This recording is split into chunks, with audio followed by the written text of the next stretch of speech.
Madame Poirier-Courbet, donc vous êtes psychosociologue, animatrice d'ateliers d'écriture, écrivaine, et vous faites partie du réseau international de sociologie clinique.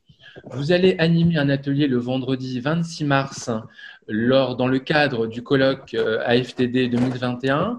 Est-ce que vous pourriez nous présenter l'objet de cet atelier? D'accord. Alors oui, donc effectivement, je suis aussi animatrice d'ateliers d'écriture depuis presque une quinzaine d'années. J'ai moi-même participé avant à ces ateliers et j'ai envie de vous citer deux petites choses. Qui est d'ailleurs un livre que je trouve très bien de Boris Cyrulnik qui s'appelle « J'écrirai des soleils ». Et ce qu'il dit, et je le trouve très bien, le plus sûr moyen de recoudre la déchirure, c'est de suturer la plaie par des mots. Et j'ai envie de vous dire encore autre chose qui est de ma propre écriture, puisque en même temps j'écris un essai Vivre après un viol, chemin de reconstruction, mais aussi un roman autobiographique qui est sorti, publié en 2019 et que j'ai réécrit 4 fois pour dire que la question de l'écriture, c'est pas une affaire si simple, mais c'est important parce que ça peut justement permettre des phénomènes de traversée, de reconstruction, de mettre des mots. Alors moi, j'avais écrit quelque chose. En fait, pour moi, le viol, en fait, j'étais pendant plusieurs années dans l'oubli, presque 20 ans. Et au moment de la guerre en ex-Yougoslavie, finalement, je me suis rendu compte que cette question de viol, qui est aussi une arme stratégique de guerre pendant la guerre en ex-Yougoslavie, était un phénomène finalement politique, public.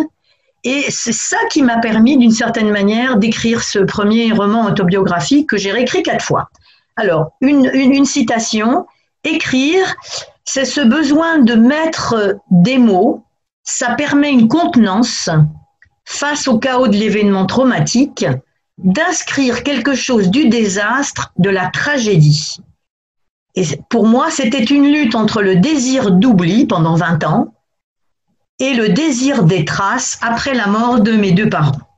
Alors, par rapport à l'atelier, les thèmes qu'on aborderait, c'est d'un côté les relations entre le trauma et l'écriture, justement, et parce que justement cette écriture est une possibilité de mettre en ordre le chaos du vécu. Ce que moi j'appelle le chaos du vécu, c'est une structuration du moi, et c'est la structuration, elle vient par les phrases et les mots. Ça oblige d'une certaine manière à structurer. Il y a aussi les empêchements à écrire. Ça peut être lié au contexte social, la peur de ne pas savoir écrire, le rapport à l'écrit dans l'enfance, etc. Et donc, c'est vraiment important. Qui sont les détenants de l'écriture? Alors, c'est souvent les professeurs, les écrivains, etc. Mais l'écriture est accessible à tout le monde.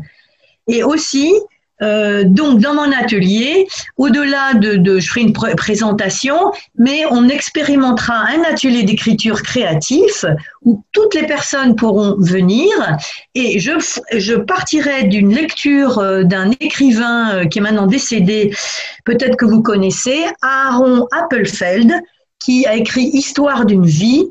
Et c'est vraiment très intéressant parce qu'il a vraiment vécu beaucoup de traumatismes, parce qu'il était à 10 ans dans la période finalement de la Deuxième Guerre mondiale.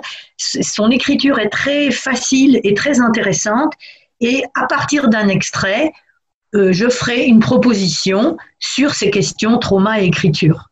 Voilà. Et je pense que c'est très important. C'est un travail qui structure et qui est vraiment du côté du symbolique, du côté des mots, et ce qui est encore différent de l'imaginaire et du réel traumatique, justement, de mettre des mots. Voilà. Merci infiniment. Bon.